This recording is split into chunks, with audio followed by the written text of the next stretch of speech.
Moradores e comerciantes da região da Savassi reclamam das festas para a Copa do Mundo no bairro. Oficina repensa o futebol e uma mostra apresenta as belezas dos ipês da capital. Fique com a gente, o Portão 6 está começando.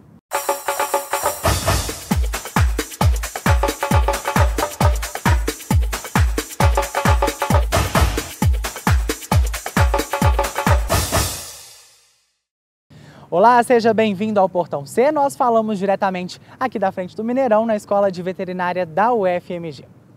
E é ele que já está sendo desmontado, afinal de contas, neste final de semana, nós estamos nos despedindo da Copa do Mundo, que já deixa aí um clima de saudades na capital, menos para um grupo que não viu com bons olhos a invasão dos turistas na cidade. A Savassi se tornou o ponto de encontro dos torcedores nessa época de Copa do Mundo. Os preparativos para a festa começam cedo e não tem hora para acabar. E isso tem gerado incômodo para os moradores da região. O evento é de palco. Eu moro aqui há 5 anos e eu nunca vi um evento de palco nessa praça. Eu já vi eventos acontecendo aqui, mas não de palco. Então, como é de palco, eles cercaram a redondeza toda do quarteirão, né? Então fica difícil a acessibilidade e acaba que enche muito. Então nunca aconteceu um evento desse tamanho aqui nessa praça. Aconteceu nas outras praças, que são praças de alimentação, de comércio, não praça que normalmente é de moradores, assim. A acessibilidade ao prédio e o quarteirão lotado não são os únicos problemas. O teste dos sons, né, do microfone, teste do som, acontece de manhã, porque o evento é de tarde, então todos os testes acontecem de manhã. Então liga o som alto de manhã e gera esse estresse, porque acaba acordando os moradores, tem muitos moradores que são idosos aqui no prédio. Então gera um desconforto muito grande. Neste restaurante, algumas medidas foram tomadas para evitar que quem não quer consumir entre apenas para usar um dos espaços. Principalmente o uso indevido do toalete, né, que está atrapalhando o fluxo de cliente. O pessoal está atrapalhando o pessoal que fica almoçando mesmo, jantando, tirando gosto.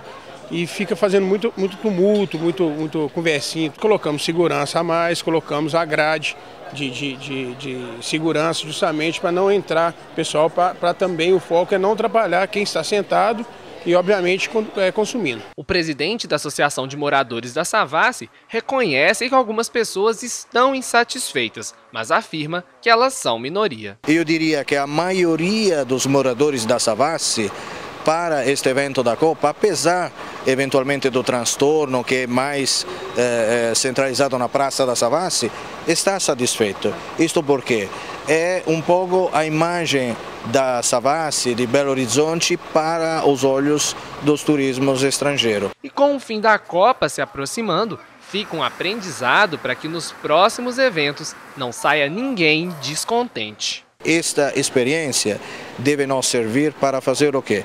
Para criar uma governança aqui na Savassi, onde o representante dos moradores, o representante do comércio, junto com a prefeitura, com a Belotur, possam realmente filtrar, possam decidir os tipos de eventos que possam vir. Esporte popular jogado por 2 times, com 11 jogadores de cada lado de um campo retangular. Com toda essa descrição, você, é claro, já sabe que eu estou falando de futebol.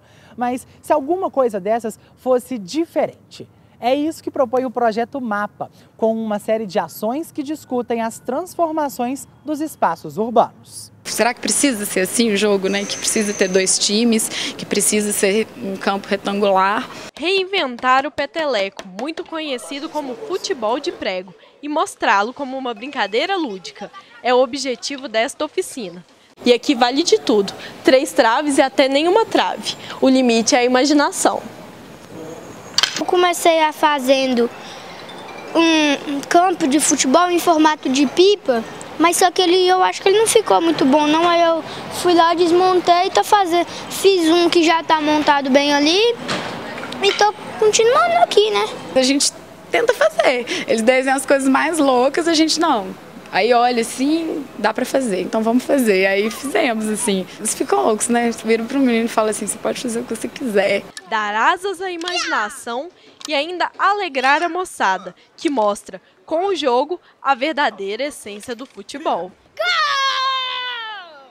A oficina faz parte da programação especial do Sesc Palladium para a Copa do Mundo, que você confere no site que aparece na tela. Agora nós vamos direto para a redação da TV UFMG. Quem está por lá é o nosso repórter Leonardo Ribeiro. Léo, e aí, quais são as novidades nas redes sociais? Olá, Matheus. Nessa semana bombaram as cartas à seleção, né? Primeiro foi a tal de uma Dona Lúcia que mandou uma carta para o Filipão, o consolando depois da derrota para a Alemanha, né? Muita gente acha que essa Dona Lúcia não existe, que essa carta é falsa e piadas não faltaram. Quem também recebeu uma cartinha, mas publicou no Facebook, né, foi o Davi Luiz, que encanta as criancinhas, né? Foi uma criança de 9 anos, Ana Luz, mandou uma carta também consolando o jogador, dizendo que ele não precisava ficar triste porque ele fez o melhor que pôde. Em um trecho da carta ela também finalizou dizendo que o Davi Luiz é o campeão para ela, né? Que bonitinha. E que isso sirva, né, como inspiração para a gente conquistar pelo menos o 3º lugar. Sobre essa final de Alemanha e Argentina, tem muita gente dizendo que essa é uma disputa de papas, né? Isso porque tem o Papa Emérito, o Bento XVI, que é alemão, e o Papa atual, o Papa Francisco, que é argentino. O porta-voz do Vaticano disse que é pouco provável que os dois papas assistam à final da Copa do Mundo juntos. Ele disse ainda que não existe uma tensão entre os dois e que ambos costumam responder que vença o melhor. E a FIFA anunciou hoje os 10 candidatos ao prêmio Bola de Ouro de melhor jogador da Copa do Mundo. Entre os indicados argentinos temos o Di Maria, o Mascherano e o Messi. Da Alemanha temos o Kroos, Lahm, Miller e Hummels. Do Brasil apenas o Neymar, da Colômbia apenas James Rodrigues e da Holanda apenas o Robin. Quem será o grande vencedor, né? Então vamos agora dar uma olhada nos horários dos últimos jogos da Copa do Mundo 2014. Amanhã o Brasil enfrenta a Holanda às 5 da tarde no Estádio Nacional em Brasília, na disputa do 3º lugar. E no domingo é a grande final entre a Alemanha e a Argentina, às 4 da tarde no Estádio Maracanã, no Rio de Janeiro. Todo inverno, o colorido dos ipês enfeita a cidade. E toda essa beleza ganhou uma exposição lá no Circuito Cultural da Praça da Liberdade.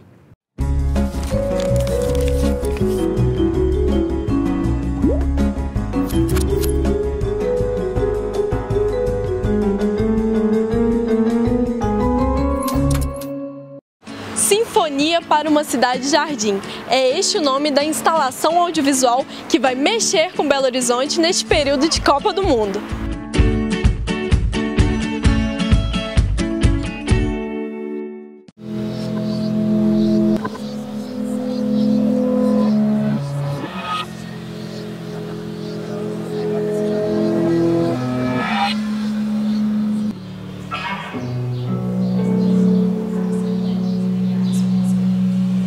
Para nos explicar a instalação audiovisual Sinfonia para uma cidade-jardim, está aqui ao meu lado o Júlio Toledo, que é fotógrafo e idealizador da instalação. Então, Júlio, me explica um pouco dessa ideia de imersão que a gente tem aqui. Então, a ideia foi justamente fazer um recorte de todo esse trabalho que eu tive, de toda essa visão que eu tive da cidade, numa sala escura, que proporcionasse mesmo uma imersão, dentro dos ipês. A questão que eu trabalho a incapacidade das pessoas olharem muito pela cidade.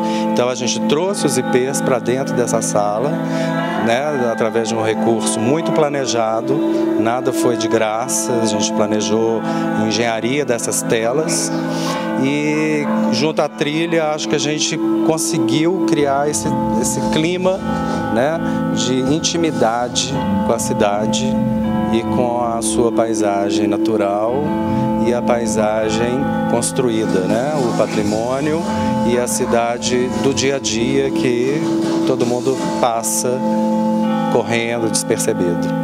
O ipê ele floresce no inverno, né, na época da seca, sem água. Ele não gosta de água, ele é um cascãozinho. E quanto mais seco, mais ele floresce, porque chama um fenômeno chamado estresse hídrico, onde ele acha que ele está morrendo de sede, ele começa a soltar as flores, como se fosse o último grito de sobrevivência, para daí ser polinizado e perpetuar a espécie. Os estrangeiros, né, que não são daqui, o que eu pude falar foram muitos, né? Eu fiquei impressionado de ver, a visitação foi muito grande. Colômbia, Austrália, Inglaterra, Coreia, e eu via pela cara deles, assim, de espanto, assim, de admiração, ficava assim, tem gente que fica de boca aberta, assim, tem gente que fica 4 vezes seguidas, né, porque o tempo dos vídeos são 8 minutos, mas eles continuam, e eu fico olhando, cada vez mais certo, né, que a beleza tem o seu espaço, né? Claro que tem toda uma problemática do confronto entre o urbano e o natural, mas eu acho que pela beleza você consegue conquistar, consegue mudar o olhar das pessoas. E para quem quiser imergir nas belezas que são os ipês de Belo Horizonte, a exposição fica até o dia 15 de julho, no 2º andar do Prédio Verde, na Praça da Liberdade. E fica aberta de terça a domingo, das 10 horas da manhã às 6 horas da tarde, com horário estendido na quinta-feira, que vai até às 9 horas da noite. A entrada é gratuita.